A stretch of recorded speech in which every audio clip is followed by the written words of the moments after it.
I froze in the checkout line when I saw her, my son's wife, 7 months pregnant, scanning groceries under fluorescent lights at the discount store on Route 9. The whole town believed she'd walked out on him in the spring. The moment she recognized me, her hands stopped moving over the register, and something in her face told me everything I thought I knew about my own family was about to come apart. I am grateful you're spending this time with me tonight. Before we go further, tell me, where are you tuning in from? Drop your town in the comments. I read every one of them. And one honest note before we begin. Certain details in this story have been shaped for the sake of the telling, but the lesson underneath it is one I believe in with everything I have. My name is Walter Grady. Most people around Hendricks County call me Walt. I'm 68 years old, and for 39 years I've run Grady Millwork out of a converted barn on Route 9, building custom cabinetry and staircases for half the houses in this county, and a good number of them 2 counties over. I started with a table saw in my father's shed and a promise to my late wife, Ruth Ann, that I'd never let anyone tell me what my hands were worth. By the time she passed 4 years ago, Grady Millwork had 11 employees, a contract with 3 regional home builders, and a bank balance that would have made my father's jaw drop. I say that now not to boast, but so you understand what was sitting behind me the night everything started, and what I very nearly lost before I understood anyone was trying to take it. Every Thursday night, rain or shine, I ate supper at the Wagon Wheel Diner on the edge of town, the same booth by the window that Ruth Ann and I had claimed back when Nixon was president. I still ordered the chicken fried steak. I still argued with the waitress about whether the coffee was too weak. Some habits outlive the person who built them with you, and you keep doing them anyway, because stopping feels like losing her twice. That particular Thursday, in early October, I wasn't at the diner. My grandson Micah, my son Dale's boy, 11 years old and sharp as a tack, needed poster board and glue sticks for a school project, and his mother had asked me to pick them up on my way over for our standing Thursday dinner. So I found myself under the buzzing lights of the Value King on Route 9, instead of my usual booth, which is the only reason any of this happened the way it did. I was in the checkout line with my poster board and my glue sticks when I looked up at the cashier, and the floor seemed to tilt under me. It was Sarah, my daughter-in-law, Dale's wife of 4 years, the mother of the grandson I'd just bought poster board for, and the woman who, according to my son, according to everyone in this family, had packed a bag back in May and left without so much as a note, breaking my son's heart and abandoning her own child in the process. Except here she was, 7 months pregnant with a second child I hadn't even known existed, wearing a Value King polo 2 sizes too tight over her belly, scanning a bag of dog food with hands that had gone completely still the second her eyes found mine. "Sarah," I said. The word just fell out of me. She looked at me, the way you look at a car accident you can't stop from happening. Then she said, so quiet I almost didn't catch it, "Please, Mr. Grady, not here, not now." I told the man behind me I was sorry. I'd be right back. And I stepped out of that line and followed her, when her shift supervisor let her take 5 minutes in the stockroom. She didn't run from me, not exactly. But she moved the way a woman moves when she's spent months learning how to disappear into a room without anyone noticing. Boxes of cereal stacked to the ceiling, the hum of a walk-in cooler somewhere behind her. She backed against a shelf of paper towels with both hands wrapped around her belly and looked at me like she was waiting to be told she'd done something wrong. "You're 7 months along," I said. It wasn't a question. "Whose is that, Sarah?" Her chin trembled, and I watched her lock it down the way you lock down something you've had a lot of practice locking down. "It's Dale's," she said. "It's your grandchild, Mr. Grady. I promise you that." I felt my knees go a little unsteady, and I reached for the shelf behind me. "Dale told us you left in May. He told us you took the car and most of the savings, and you didn't want anything to do with Micah or this family anymore. He cried at my kitchen table, telling me that." Something moved across her face that wasn't surprise. It was closer to exhaustion, the kind that comes from carrying a truth so long you've stopped expecting anyone to ask for it. "I know what he told you," she said. "I figured he would. I just didn't figure I'd ever have to stand in front of you and hear it out loud." A woman came around the shelving end then, maybe 60, silver hair, pulled back tight, wearing a store manager badge that said, Donna. She looked at Sarah, then at me, with the fast, practiced read of somebody who's spent 30 years sorting customers from trouble. Everything all right back here? He's family, Sarah said quietly. Donna studied me another second, then untied nothing because she wasn't wearing an apron, just crossed her arms and said, "You've got 15 minutes on your break, Sarah, not 5. Take it." Then, to me, not unkindly, "Sit with her at the picnic table out back. Nobody'll bother you there." The picnic table sat behind the loading dock, half in shadow, one leg propped up with a folded piece of cardboard. Sarah lowered herself onto the bench with the careful, deliberate weight shifting of someone 8 weeks from her due date. One hand braced against the table's edge. "Start from the beginning," I told her. "Not for me, for yourself. Say it out loud to somebody who's actually listening for once." She was quiet a long moment, staring at a crack in the asphalt like it might answer for her. "It didn't happen all at once, Mr. Grady," she finally said. "That's the part nobody understands from the outside. You don't wake up one day and realize your husband's become someone else. It happens in pieces. Little pieces so small you convince yourself you're imagining things." "What was the first piece?" "March," she said. 8. I went in for my regular checkup. This was before I even knew I was pregnant again, and the pharmacy told me my insurance had lapsed. I called Dale's HR department from the parking lot. Turns out he dropped me from his policy back in January. Never said a word. She pressed her palm flat against her belly. I found out I was pregnant with this one in April, uninsured, and too scared to tell him because by then I already knew something was wrong. "Dale makes good money," I said. "He manages the whole East Side crew. Insurance isn't something we'd ever—" "I know what Grady Millwork pays him," she said, and there was an edge in it now, not at me, but at the years behind the sentence. "May 1st.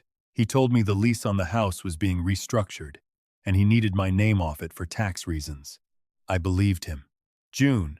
He closed our joint account and opened a new one. Told me it was easier for bookkeeping." She looked at me. "And there was a woman, Renee. She worked reception at the lumber yard he orders from. She started showing up, dropping off paperwork that could have been emailed, staying for dinner. He'd laugh at things she said that weren't funny. He forgot my name at the table once, called me Renee, and corrected himself so fast I almost believed I'd misheard it. My hands had curled into fists on top of the picnic table without my telling them to. "Sarah, why didn't you come to me? You could have called me directly. You know where I live." "I tried," she said, and her voice cracked on the second word before she caught it. "3 times in April. I drove out to your place. Every time," Dale answered, before I got to the porch. "Told me you were resting. You weren't up for company. It wasn't a good time." She looked away from me, out toward the parking lot. And then, after the 3rd time, he put a note under my windshield wiper. What did it say? She reached into the pocket of her work apron. She'd grabbed it on the way out, I realized, out of some old habit of always having proof close at hand, and pulled out a folded scrap of paper, soft at the creases like it had been unfolded and refolded 100 times. She held it out to me without a word. I unfolded it. Dale's handwriting. No mistaking it. "If you come around here again, I'll tell my father you're unstable, and I'll get a lawyer to say the same. Nobody will believe you over me.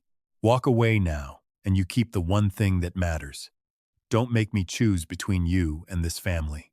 The paper shook in my hand, and it wasn't from the cold. "He threatened you," I said. "My son threatened to take that child from you." "He didn't just threaten it, Mr. Grady," she said. "In May, I came home from my OB appointment, and my key didn't work. There was a box on the porch, some clothes, my mother's Bible, a photo of my grandparents.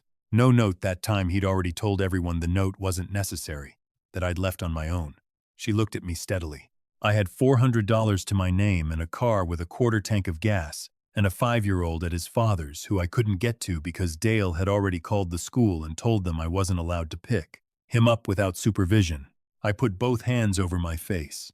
My chest ached in that old, specific way it had ached the winter after Ruth Ann's funeral, when I sat alone at our kitchen table and couldn't remember how to make coffee for one. "He told us you'd been unfaithful," I said into my palms. "He told us you took $11,000 out of savings and disappeared." God help me, Sarah. I believed every word of it.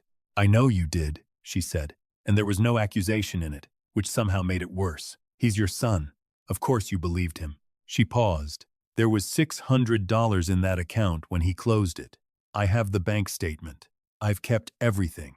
Everything, I repeated. She reached into a second pocket and pulled out a small spiral notebook, the cover soft and curled from handling, and held it against her chest the way you'd hold something that had kept you alive. Every date, every account number, every text he sent Renee that I managed to screenshot before he changed the passwords, because I knew somebody was going to need to see it someday, even if it wasn't going to be me who showed it to them.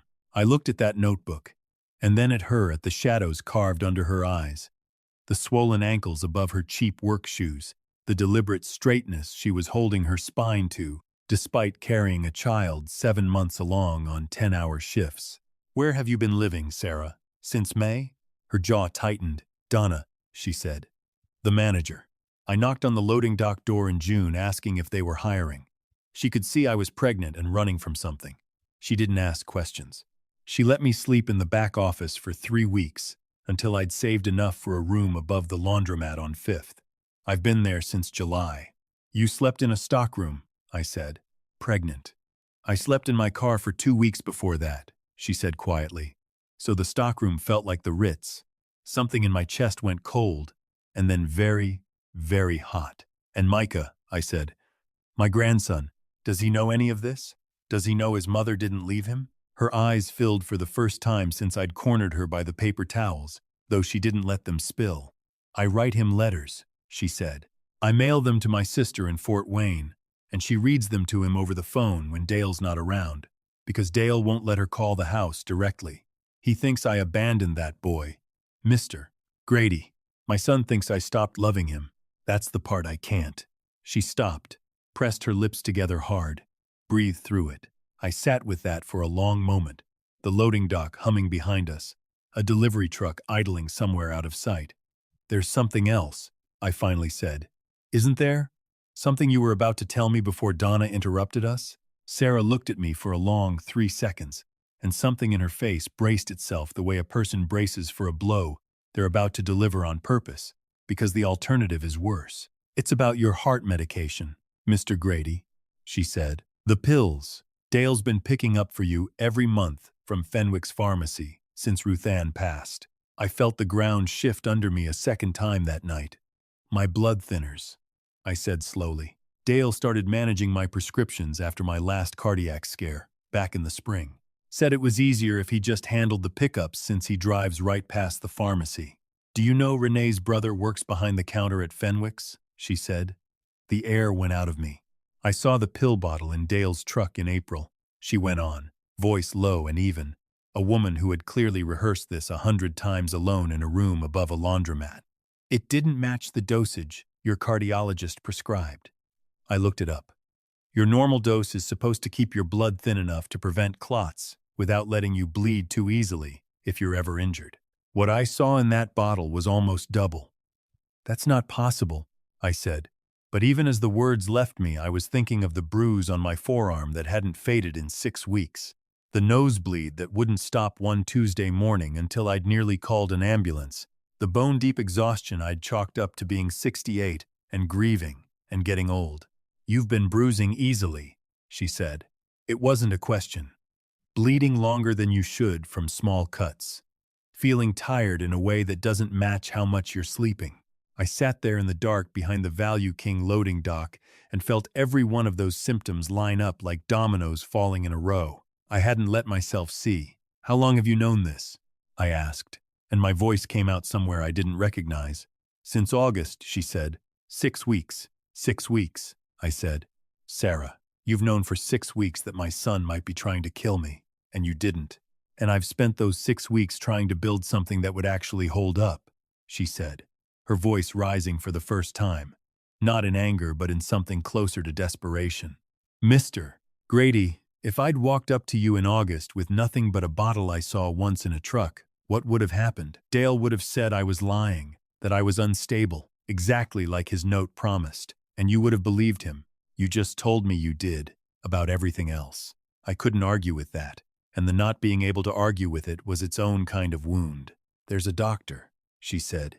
Not your regular cardiologist, someone independent, in Lafayette, who does private consultations off the books for situations like this. I've had it half planned for 2 weeks now. waiting for a way to get you there, without Dale finding out. I didn't expect it to happen in a grocery store checkout line. I looked at this young woman, swollen ankles and all, sitting across a picnic table from me, with a notebook full of her own careful handwriting pressed against her chest like armor, and I thought about Ruth Ann, and what she would have said to me if she were still alive to say it. You built a fortune with your hands, Walter, and you never once noticed the people standing right in front of you needed you to look up. Take me to Lafayette, I said. Tonight, right now, before I lose my nerve. She hesitated. Your truck's parked out front. Dale knows that truck. If Renee's brother sees it, then we don't take my truck, I said. I looked toward the employee parking behind the dumpsters, where a rusted-out Corolla sat under a security light. Is that yours? It runs, she said, which wasn't quite a yes, but I'd take it. We drove the back roads to Lafayette in that Corolla with the heat blowing lukewarm, and Sarah's hands steady on the wheel despite everything, and somewhere around the county line, I finally asked her the question that had been sitting under my ribs since the checkout line. Why didn't you go to your sister in Fort Wayne? Get out of this county entirely. Put real distance between you and Dale? She was quiet a moment. Because Micah's here, she said. Because if I ran far enough that Dale couldn't reach me, I'd never see my son again, and I'd never be close enough to protect him from whatever's happening in that house. I needed to be near enough to fight, Mr. Grady, even from a laundromat storeroom, even scanning groceries 8 hours a day, 7 months pregnant. She glanced at me. You'd have done the same thing. Ruth Ann would have done the same thing. I didn't have an answer for that. I just looked out the window at the dark fields going by and let it sit. Dr.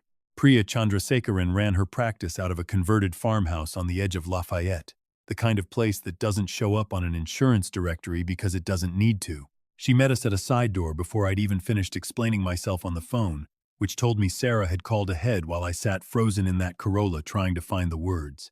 You look like a man who hasn't slept, Doctor, Chandrasekaran said, holding the door. I haven't, I admitted. Not really. Not in months, if I'm honest. Her exam room smelled like rubbing alcohol, and the particular quiet of a place built for people who need to speak carefully. She pulled gloves on and listened without interrupting while I told her about the bruising, the nosebleeds, the exhaustion, and while Sarah described what she'd seen in that truck in April. I'll need your current bottle, the doctor said, and blood, so I can run a coagulation panel properly. I hadn't brought the bottle. It was sitting on my kitchen counter 40 minutes away, but I had 3 vials of blood drawn before I'd even finished apologizing for the oversight. And Dr. Chandrasekaran told me to come back first thing in the morning with the actual pills so she could verify dosage against what my file said I should be taking. While the centrifuge hummed in the next room, she sat across from me on a rolling stool and asked me plainly, Mr. Grady, is there someone in your life who benefits financially if you have a serious bleeding event?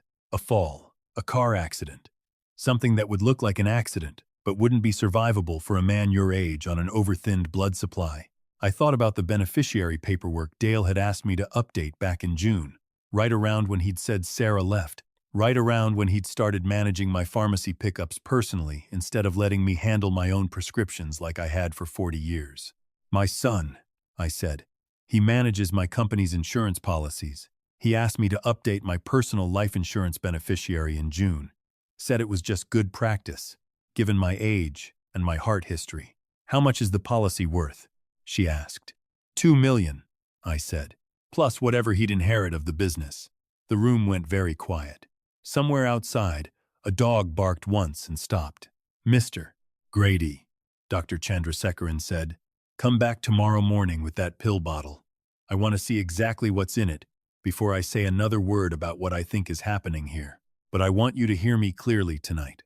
If what you and Sarah are describing is accurate, you need to stop taking whatever's in that bottle immediately. And you need someone with you at all times until we know for certain. I understand, I said. I have reporting obligations if this is confirmed, she added, watching my face carefully. I'm not asking you to sit on it, I told her. I'm asking for 48 hours to gather what I need before anything becomes official. I have a granddaughter who doesn't know her mother's been telling the truth this whole time, and a grandson who thinks his mother abandoned him. I need to be the one who fixes that before the county gets involved and turns it into a headline. She studied me a long moment, The kind of look a careful person gives before they decide to trust you with something. 48 hours, she said. Not because I'm comfortable with it, because I believe you know what you're walking into.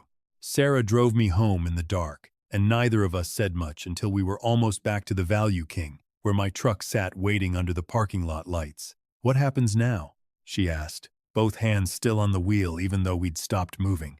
Now, I said, I go home, and I do something I should have done the day you disappeared in May. I go looking for the truth myself instead of taking my son's word for it. I didn't sleep that night. I sat at my kitchen table with the porch light on for the first time in months and went through every drawer in the house I'd been too tired or too trusting to open. In the bottom of my desk, behind a stack of old invoices, I found the beneficiary amendment Dale had walked me through in June, my signature at the bottom, in handwriting that had gotten shakier over the past year, which I'd chalked up to arthritis and never once questioned.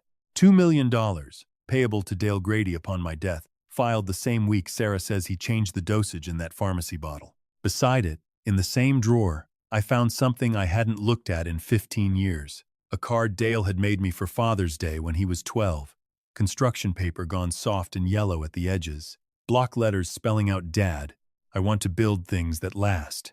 Just like you. I sat there at 2 in the morning with that boy's handwriting in one hand and a $2 million death benefit in the other, and could not, for the life of me, find the thread connecting the child who wrote one to the man who signed the other. In the morning I drove to Fenwick's pharmacy myself, retrieved my actual bottle from the kitchen counter, and brought it straight to Dr. Chandrasekharan's farmhouse before I'd even had coffee. She ran it against my chart while I sat in the waiting room with my hands folded so tight my knuckles ached. She came out 20 minutes later with a face that had already told me the answer before she opened her mouth. Mr. Grady, your prescribed dosage is 2.5 milligrams daily. What's in this bottle is closer to 5 milligrams per pill, filled at double the frequency your chart calls for. At your age, with your cardiac history, sustained overdosing on a blood thinner like this doesn't just cause bruising and fatigue. It's building toward a bleeding event your body won't recover from. A fall, a minor injury that becomes catastrophic. Something that would look, on paper, exactly like an old man's heart finally giving out.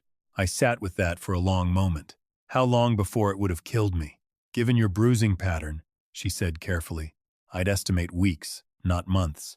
I drove home from Lafayette, taking the long way, past the barn where I'd built my first staircase with my father's old table saw, past the church where Ruth Ann and I got married in 1979, past the elementary school where Dale had once stood on a stage in a paper crown for winning the spelling bee, and I had sat in the back row so proud my chest hurt. I could not find, anywhere along that drive, the moment where the boy in the paper crown became the man filling my prescription bottle with double doses. I called Sarah that afternoon. I need everything in that notebook, I told her. Every date, every screenshot, every page. And I need you to bring Micah's godfather with you when we go. Ray Alvarez, my company's accountant. He's been with me 18 years, and if there's money moving somewhere it shouldn't be, Ray will find it before a lawyer even opens the file. Ray found it in 4 hours. Dale had been slowly siphoning funds from 3 of Grady Millworks' supplier accounts since March, funneling payments to a shell vendor registered under Renee's maiden name, nearly $90,000 routed out through invoices for lumber that had never been delivered. It wasn't just about the insurance policy. My son had been robbing the company I built with my own hands for 7 months. At the same time, he was doubling my medication and telling the whole family his wife had abandoned us. I confronted him 3 days later, in my own kitchen, with Ray's documentation on the table, Sarah's notebook beside it, and Dr. Chandrasekharan's written findings on top. I didn't raise my voice. I've found that the quietest anger is the kind a man remembers longest. Sit down, Dale, I said. He sat. He looked at the papers, and something in his face went the particular gray of a man watching a lie collapse under its own weight. He tried the anger first, told me Sarah was manipulative, that she'd poisoned my mind against him, that I was an old man being taken advantage of by a woman who'd left her own family. I let him finish. Then I slid Dr. Chandrasekharan's report across the table and watched every word he'd just said die in his throat. The pharmacy has your signature on the pickup log every single month, I said. Fenwick's has security cameras, Dale. And Ray has bank records with your name on the wire transfers. This isn't Sarah's word against yours anymore. This is paper. This is evidence a courtroom doesn't get to argue with. He didn't have an answer. For the first time in longer than I could remember, my son had nothing to say. The weeks that followed were not easy ones, and I won't pretend otherwise. There were lawyers and a sheriff's deputy who took a statement at my kitchen table, and a very long conversation with Micah that I sat in on because Sarah asked me to, because she wanted her son to hear from his grandfather too, that his mother had never once stopped loving him. Dale was charged with attempted poisoning and embezzlement from the company. Renee was named as a co-conspirator on the financial fraud once Ray's paper trail reached her shell accounts. Neither of them is walking free tonight, and I won't pretend that gives me any joy. It gives me something quieter than joy. It gives me the ability to sleep again. Sarah had the baby in November, a girl, 7 pounds, 2 ounces, and she named her Ruth after my late wife, though she asked me first if that would be all right. Standing in a hospital hallway with tears in her eyes, like she was afraid, I'd say no. I couldn't speak for a moment. I just nodded, and then I had to step outside to the parking lot for a minute before I could trust my own voice. I bought Sarah and the kids a house that winter, 3 streets over from mine, close enough that Micah can ride his bike to my place after school, the way Dale used to ride his to his own grandfather's. A lifetime ago, before any of this, I paid off the Corolla and bought her something newer, something that starts reliably in February. And on a Sunday afternoon in early spring, I found Donna at the Value King on her lunch break and told her I wanted to do something for her. She'd given a stranger a safe place to sleep for 3 weeks without asking a single question that didn't need asking. And there is no dollar figure that properly settles a debt like that. But I tried anyway, and she cried a little and told me it wasn't necessary, and I told her that was exactly why it was. I sat in my backyard this past Sunday with baby Ruth asleep against my chest, and Micah beside me explaining, in exhaustive 11-year-old detail, how his poster board project on the solar system had earned him a ribbon at the school science fair. Sarah sat in the lawn chair next to mine, not saying much, just present in the particular way of someone who has finally stopped waiting for the ground to give out from under her. I've spent 39 years building things with my hands, cabinets, staircases, a company that outlasted every doubt anyone ever had about a farm kid with a table saw. I believed, for most of my life, that this was the structure, that this was what would last. But the thing sleeping against my chest weighed 7 pounds and carried my late wife's name, and she was looking up at nothing in particular with the kind of unearned trust that tells you she already believes the world is safe, because the people around her have decided to make it so. If there's one thing 68 years has finally taught me, it's this. You can build a fortune with your hands and still fail the people standing closest to you. If you never once stop long enough to actually look at them. I trusted my son's version of events because he was my son, and I let that trust stand in for the truth for far too long. I nearly paid for it with my life. Sarah paid for it with months of sleeping in a car in a stockroom, 7 months pregnant, just to stay close enough to the people she loved to eventually save one of them. I believe some truths surface exactly when they're meant to, not a day sooner than we're ready for them, and not a day later than we can survive. That's the only way I know how to explain a checkout line at a discount grocery store on a Thursday night I wasn't even supposed to be there. If this story found something true in you tonight, if any part of Walt's journey felt familiar, tell me in the comments what you would have done in his place. Share it with someone who needs to hear it. And if these stories have earned a little room in your week, stay close, because there's more where this came from. Thank you for staying with me all the way to the end tonight. And a gentle reminder, as always, some details in these stories are shaped for the telling. If that's not the kind of thing that speaks to you, I understand completely, and I wish you well wherever you're headed next.